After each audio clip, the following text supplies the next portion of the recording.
88, j'ai commencé à servir le Seigneur au sein d'un groupe de jeunes et puis aux côtés d'un pasteur. Et puis les choses, petit à petit, se sont enchaînées assez vite.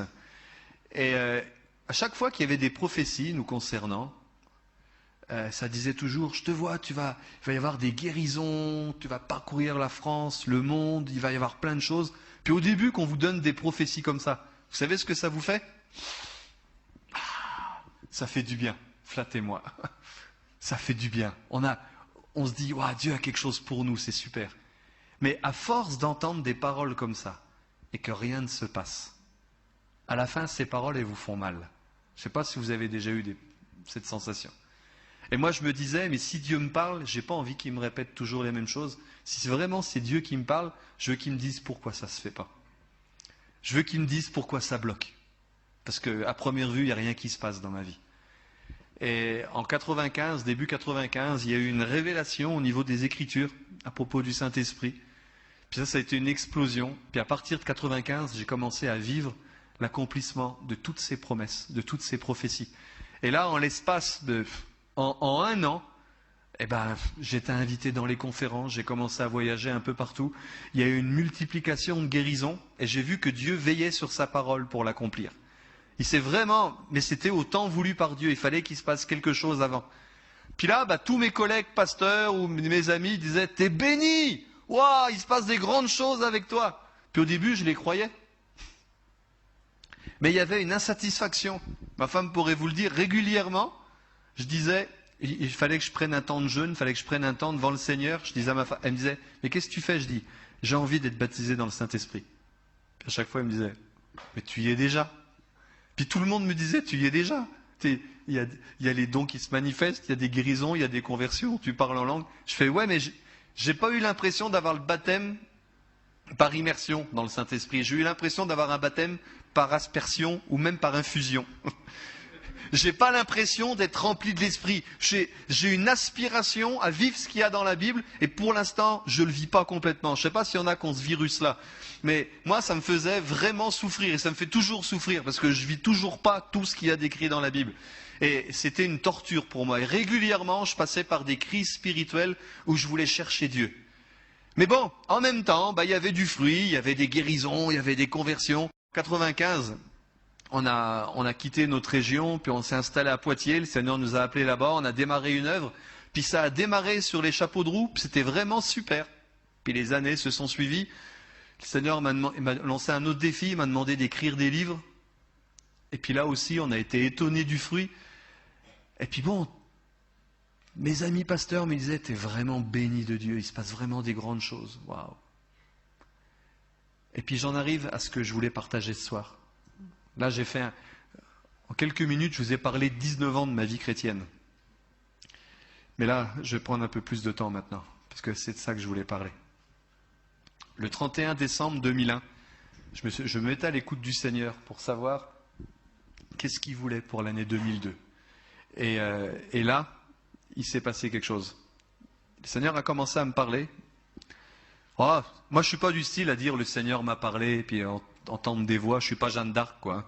Mais il y a des moments, on sait quand Dieu parle à notre cœur. Vous êtes d'accord avec ça? Quand il y a des versets qui d'un seul coup vous explosent dans le cœur, quand vous avez l'impression que d'un seul coup vos yeux s'ouvrent, il y a des versets, vous les avez lus 20 fois, 30 fois, 50 fois, puis d'un seul coup, la vérité éclate, et où vous sentez que Dieu vous parle.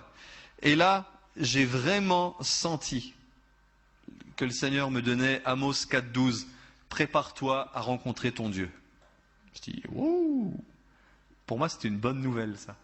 Prépare-toi à rencontrer ton Dieu. Puis il y avait aussi les paraboles des talents et la parabole des mines, quand le maître vient demander des comptes par rapport à ce qu'il a confié à ses serviteurs.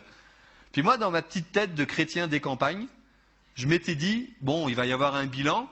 Un bilan, en principe, c'est à la fin de l'année. Donc, j'ai toute l'année pour avoir un bilan positif et pour rattraper le tir. Moi, j'ai raisonné comme ça, quoi. Et on a démarré l'année sur les chapeaux de roue, mais vraiment sur les chapeaux de roue. On avait une deuxième église qui commençait à pointer le bout de son nez au niveau d'une ouverture. Il fallait que je prépare les cours de l'école biblique. Il y avait un autre livre qui devait sortir. J'étais invité, j'avais du mal à dire non aux invitations, donc je courais à droite, à gauche. Et j'ai même commencé à travailler de nuit. J'ai commencé à être hyperactif. Et je sentais bien, je commençais à avoir des voyants rouges là qui s'allumaient dans ma vie, mais j'avais déformé la notion de la foi. Je disais, je peux tout par celui qui me fortifie. Je suis plus que vainqueur, je vais y arriver. Et je continuais. Et puis fin février, je devais aller enseigner dans une école prophétique sur la guérison divine. Et puis après, j'allais avoir quelques jours de repos. Donc j'ai été enseigné là-bas. Et dès le premier soir, j'ai eu une infection urinaire. Il y en a qui savent ce que c'est, une infection urinaire? Ça fait mal. Surtout chez les hommes, il y a quelques centimètres de plus où ça brûle, quoi. Et là, ouh. Donc, je me suis dit, je ne vais pas me plaindre. Je viens bâtir leur foi pour la guérison divine. Et puis là, je vais leur dire que je suis malade, donc je ne vais pas le dire. Puis ça va être comme les autres fois, je vais m'en sortir. Puis vous savez quoi? Ben, je m'en sortais pas. J'avais juste la grâce, c'est pendant que j'enseignais ou que je prêchais, je sentais plus rien. Mais dès que je rentrais, je faisais nuit blanche sur nuit blanche. Toutes les 20 minutes, je vous parle comme en France, hein, d'accord? Je pissais des rasoirs, quoi. Toutes les 20 minutes, c'était terrible. Et là, vraiment, ça nous tire sur la mine, quoi. Hein, et une nuit, 2 nuits, 3 nuits. Le pire, c'est qu'en journée, je priais pour les malades étaient guéris. Et moi, j'étais malade, mais terrible. Terrible. Mais à la fin, vous en avez mal dans le ventre, vous avez mal au rein, c'était vraiment terrible. Puis là, la fièvre a commencé à monter. Le jeudi soir, je devais faire une réunion plénière, on avait 30 km à faire. J'ai fait une réunion plénière, il y a eu une multitude de guérisons, et moi j'étais complètement fiévreux, je priais pour les gens et je frissonnais. Les gens étaient guéris, et moi je restais malade. Et là, il y avait des choses que je ne comprenais plus. Et le lendemain matin, il ne me restait plus qu'une matinée à enseigner, je dis bon, j'enseigne la matinée, je prends le train, je rentre chez moi, puis là je me soigne. Et là le matin, pendant l'enseignement, d'un seul coup j'ai commencé à trembler. Mais ce n'était pas l'onction, ce n'était pas une manifestation de l'esprit. Mon corps a commencé à trembler doucement, puis d'un seul coup il a commencé à être secoué. Et j'avais même du mal à parler, mes dents s'entrechoquaient, mon corps commençait à bouger comme ça. Et quand je fermais les yeux, j'avais des arcs électriques derrière les paupières. Ça allait vraiment très très mal. J'ai dû arrêter l'enseignement. J'ai dit, on va faire une pause. Je disais, sûrement ça va passer, je vais recommencer après. J'ai changé de pièce, je me suis étalé par terre. Tellement je tremblais, je faisais des bonds sur le sol. Il y a des gens, ils ont mis des duvets sur moi, les duvets ne tenaient pas. Ça capotait dans tous les sens, quoi. C'était vraiment terrible. Et là, d'un seul coup, j'ai senti la mort m'envahir. Et j'ai eu le temps de prier pour ma femme, pour mes enfants, et je ne me suis pas monté un bateau. Je savais que j'étais en train de mourir. En fait, avec le recul, ce qui était en train de se passer, c'est que j'étais en train de faire une septicémie aiguë. Donc c'est un empoisonnement de tout le sang. Et l'infection était passée dans le sang, et là, ça commençait à vraiment très très mal tourner. Et j'avais des fonctions qui ne répondaient plus, et j'ai juste eu le temps de prier, puis d'un seul coup, je me suis senti partir, je sentais que je partais, que je mourrais. Et au moment le plus critique, alors il y avait 5-6 personnes dans la salle, et ces gens-là, le Seigneur a vraiment, juste avant que je parte, je leur ai dit surtout n'appelez pas le médecin, j'en ai rajouté à ma folie, quoi. Je voulais être sûr de prendre le train. Et puis ils ont été soumis, ils n'ont pas appelé le médecin. Mais parce qu'il y a eu une telle présence de Dieu qui est tombée dans la salle, qu'eux, ils ont cru que tout se passait bien. Ils ont cru que je m'étais endormi, en fait. Mais au moment le plus critique, au moment où je suis passé de l'autre côté, et là je ne vous montre pas un bateau, Jésus m'a saisi. Et j'ai eu ma rencontre avec Jésus. C'était le 1er mars 2002. Je m'en rappelle, c'était un vendredi. Il était 11h du mat. À 11h du mat, le 1er mars 2002, Jésus m'a saisi et j'ai comparu devant lui. Et pour vous donner une idée de la distance, c'est comme si Jésus est là et moi j'étais là. Et je le voyais aussi net. Ça faisait 19 ans que je disais « Seigneur, je veux te voir. Seigneur, fais-moi voir ta face. J'ai envie de te voir. » Le jour de gloire était arrivé. Hein, ça fait un peu français, ça. Le jour de gloire était arrivé, mais j'avais prévu un autre scénario. Je n'avais pas prévu que ça se passe comme ça. Et c'était à la fois le jour le plus merveilleux et à la fois le jour le plus terrible de ma vie. Ça a été terrible. Je me suis retrouvé devant Jésus. Je veux juste vous dire, peut-être je suis sûr vous le savez déjà, Jésus existe. C'est pas une légende chrétienne. C'est pas juste une carotte pour nous faire avancer. Jésus existe vraiment. Amen. Il existe vraiment. Puis, il est amour comme la Bible dit qu'il est amour. J'ai jamais senti l'amour comme j'ai senti dans sa présence. Mais vous savez le pire, il est saint comme la Bible dit qu'il est saint. Et puis, à son contact, je me suis jamais senti aussi mal de ma vie. Ça faisait des années que je pratiquais pas le péché. Quand je dis pratiquer, je peux vous dire, ça faisait des années que j'étais un pharisien des temps modernes, je pratiquais pas le péché. Ça veut dire, jamais je préméditais un péché. Et si je commençais à faire quelque chose et que le Saint-Esprit me reprenait, j'avais pas un mauvais calcul en disant je continue puis je demanderai pardon plus tard. Je m'arrêtais net. Vous comprenez ce que je veux dire ? J'avais bonne conscience devant Dieu. Mais quand je me suis retrouvé devant lui, j'ai été convaincu de péché. Et là, ça a été un jour terrible pour moi. Ça a vraiment été un jour terrible parce qu'il m'a montré tout ce que j'ai fait dans ma vie chrétienne. Vous savez, en temps terrestre, d'après les témoignages, il y en a, ils disent que ça a duré 25 minutes, d'autres ils disent que ça a duré 3/4 d'heure. Je ne sais pas combien de temps ça a duré. Moi, j'ai eu l'impression d'avoir passé plusieurs jours avec Jésus. Parce qu'en fait, dès que tu passes de l'autre côté, il n'y a plus la notion du temps. Et il m'a passé toute ma vie en revue depuis ma conversion. Il ne m'a pas parlé de mes horreurs quand j'étais punk. Il ne m'a pas parlé des mauvaises choses que j'ai fait avant. Il m'a parlé de ma vie chrétienne. Le reste, il l'a jeté au fond de la mer. Est-ce que vous me suivez ? Puis il a mis un panneau, pêche interdite. Même lui, il ne va pas y pêcher. Mais toute ma vie chrétienne, il l'a passée en revue. Il m'a montré tout ce que j'ai fait pour lui, comme sur un grand écran. Mais vous savez le pire, c'est qu'en même temps, il me faisait écouter les motivations de mon cœur pour chaque action que j'ai faite pour lui. Et là, ça a été terrible. Parce que j'ai vu tout ce que j'ai fait par orgueil, tout ce que j'ai fait pour prouver aux autres, tout ce que j'ai fait par compétition, tout ce que j'ai fait par légalisme, tout ce que j'ai fait sans conviction, tout ce que j'ai fait par esprit de revanche, tout ce que j'ai fait juste pour prouver. Puis après, il m'a montré aussi tout ce que j'ai loupé, tout ce que j'ai pas fait par paresse, tout ce que j'ai pas fait par crainte des hommes, tout ce que j'ai pas fait à cause de la pression qu'il y avait autour de moi. Eh bien, je peux vous dire, j'étais pas fier de moi. Et il y avait des choses que je me rappelais plus. Au moment où ça revenait, j'ai dit, oh non! Puis il y avait des choses que je me rappelais, puis je me disais, pourvu qu'il s'en rappelle plus. Eh bien, je vais vous dire, il a rien laissé. Il a rien laissé. Et là, je suis passé à la moulinette. À la moulinette. C'est terrible. Moi, de l'avoir vu, eh ben, ça m'a tué. Ça a complètement tué ma vision de la vie chrétienne. Ça a tué ma façon de vivre ma vie chrétienne.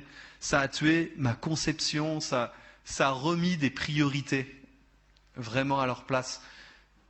Ça a été terrible. Il m'a montré qu'il y avait des idoles dans mon cœur.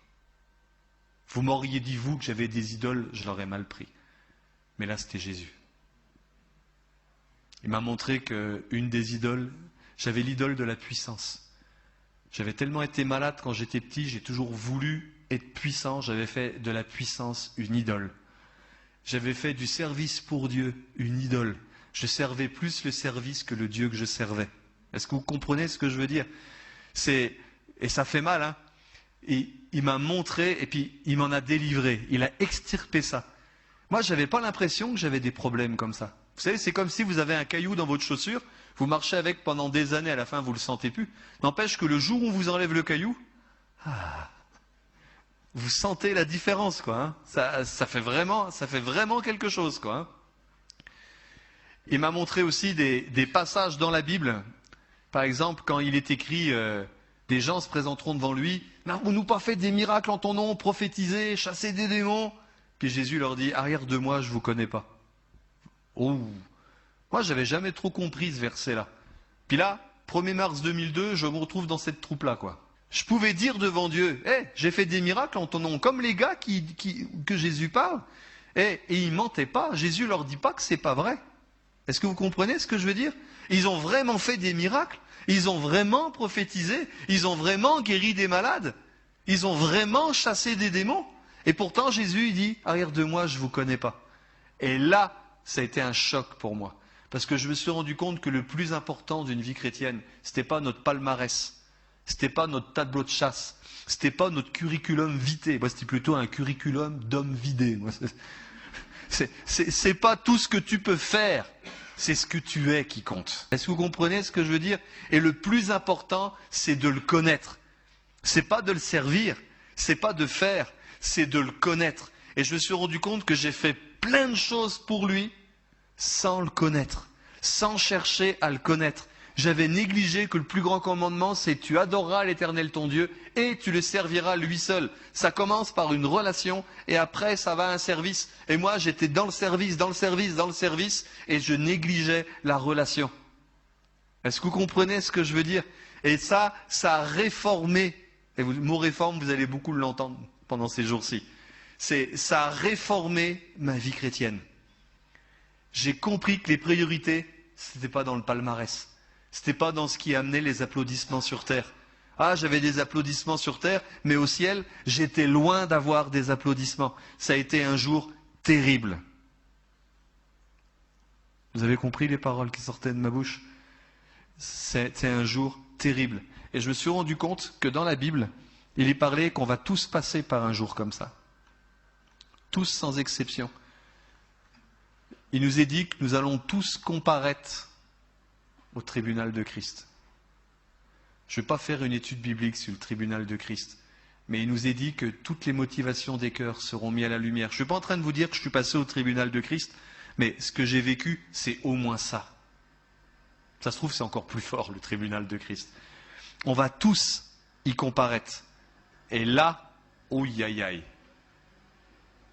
Moi, je prends pour une grâce le fait que le Seigneur m'ait renvoyé sur terre.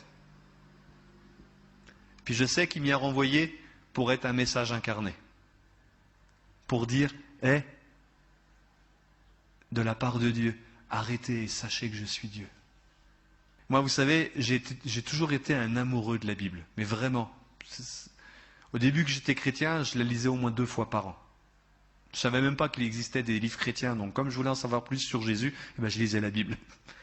Et j'ai toujours été un amoureux de la Bible. Puis vous savez ce que Jésus m'a dit? Il m'a dit, j'ai été honoré par ta recherche de la vérité. Mais j'aurais voulu que tu aies le même zèle pour découvrir, pour apprendre à connaître la vérité en tant que personne, et pas seulement en tant que livre. Et Jésus est aussi la vérité. Amen. Donc ça, c'était la première partie de ce que je voulais partager. C'était juste ce côté, Dieu veut réformer nos cœurs. Il veut donner une autre conscience de ce qu'est la vie chrétienne. On a vraiment besoin de se faire percuter par la vérité. On a vraiment besoin de remettre des priorités. Moi, ce que j'ai découvert, je vais le développer dans d'autres rencontres. Mais pendant longtemps, on a essayé d'avoir une bonne vie chrétienne. Puis on a écouté, on a lu des livres sur comment avoir une bonne vie chrétienne. Puis on a écouté des prédicateurs sur comment améliorer sa vie chrétienne. Puis on a cherché à avoir une super vie chrétienne. Puis je vais peut-être vous choquer dans ce que je vais dire, mais au ciel, ils n'en ont rien à faire de notre vie chrétienne. Parce que la vie chrétienne, c'est encore ton moi qui se christianise. Est-ce que vous me suivez? Ce qui intéresse le Père, c'est que ça soit la vie de Christ en toi, et que ça ne soit pas ton moi christianisé. Ring-a-ding-a-ding. Ça, c'est sortir de la religion pour rentrer dans la relation. Vous savez, pour avoir une religion, pas besoin d'avoir un clocher avec des cloches en dessus. Il y a des fois, on se fait des messages anti-religieux, puis on voit la religion chez les autres. Moi, j'ai appris à détecter ce qu'était la véritable religion. Vous savez, c'est quoi être religieux? C'est vivre pour Dieu sans le connaître. C'est faire des choses sans le connaître. C'est christianiser son moi et ne pas vivre la vie de Christ. Ça, c'est être religieux. Amen. Ça n'a rien à voir avec le port d'une cravate, ça n'a rien à voir avec une croix dans l'église, ça n'a rien à voir avec une liturgie, ça n'a rien à voir avec ces choses-là. Être religieux, c'est faire des choses à distance. Sans vivre. Et on peut vivre quelque chose de fort avec lui. Amen. On peut vraiment vivre quelque chose. Et moi, vous savez, de l'avoir vu, c'est comme si mes yeux ont été brûlés. Quand je suis revenu, la première chose que j'ai dit, j'arrête le ministère. J'avais même plus confiance en moi. Les gens qui étaient autour de moi disent non, non, ça c'est du diable. Je dis, c'est pas le diable que j'ai vu.